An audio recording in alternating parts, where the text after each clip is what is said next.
Hey guys, Coach Justin here with your at-home workout of the day for Monday, April 12th.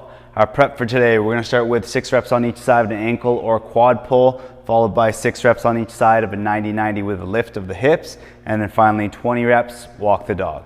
So our ankle pull or quad pull, you're going to grab your ankle, bring your knees back together, give it a good pull, stretch out the quad and hip flexor, hold for a moment, come on back down, switch sides, grab your other ankle, bring the knees back together once again, pull, come back down, going back and forth between left and right for 6 reps on each side or 12 reps in total.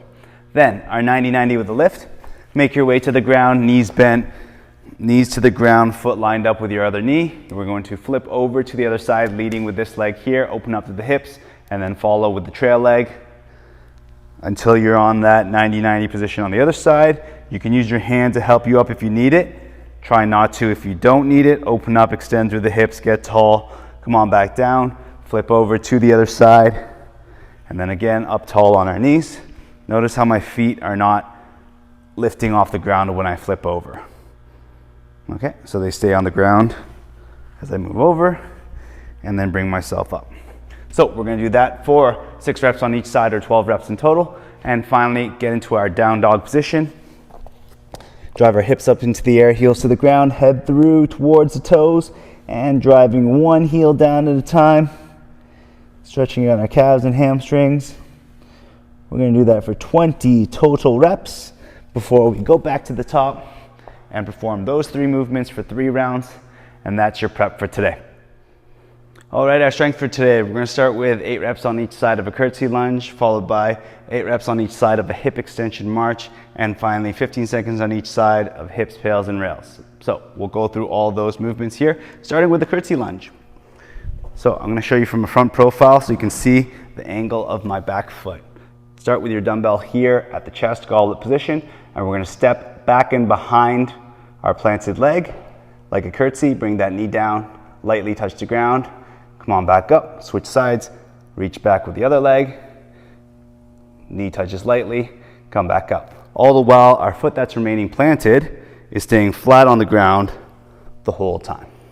So you're going to do that for 8 reps on each side or 16 reps in total, followed by a hip extension march.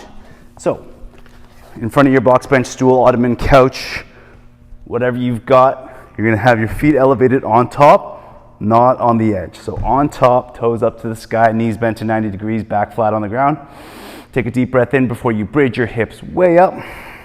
Here's our starting and ending position. Now, we're gonna lift one heel off, march that knee towards your chest, bring the foot back down to the top of the box, switch sides, bring that foot back down, alternating back and forth. And you're gonna feel this in your hamstring, maybe a little bit in your glutes as well. You're going to alternate back and forth until you've completed 8 reps per side or 16 reps in total. Finally, tails and rails of the hips. We're going to focus on internal rotation today. So this trail leg here, not unlike the 90-90 position that we were in the warm-up, but this time we're going to separate our heel from our knee and get our knees at 90 and our hips at 90 here. Starting with pushing, we're going to place our hand on our knee and drive that heel into the ground. So we're creating a force here such that our femur bone is rotating in this direction, that direction there. So you're pushing, pushing, pushing. All right, if this is done correctly, your knee might rise lightly off the ground. Place your hand down to guide it down. Push, push, push really hard for 15 seconds. After that, you're going to now pull and rotate in the other direction of the femur. Pull, pull, pull. Lift that heel up off the ground. And you're going to feel this one here on this side, whereas the previous one you would have felt on the inside of your hip joint. Hold that for 15 seconds, and then you flip over. Same thing on the other side, 90-90 again, flipping directions here. Foot pushes down for 15 seconds and pulls up off the ground for 15 seconds. So there's 4 separate 15-second holds there in that movement. We're going to go through those 3 movements for 4 sets, and that's your strength for today. All right, our Metcon for today, we've got a 12-minute AMRAP, as many rounds and reps as possible in 12 minutes of 8 dumbbell snatches with a single arm and 8 dumbbell split squats with a front half rack position, both on the right side, and then you're going to do both on the left side and then back to the top, back to the right side. As many rounds and reps as possible in 12 minutes.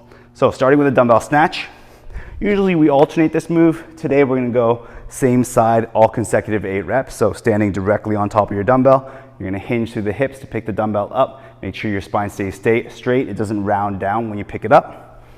Driving through the knees and hips, you're gonna pop open and punch that weight up overhead.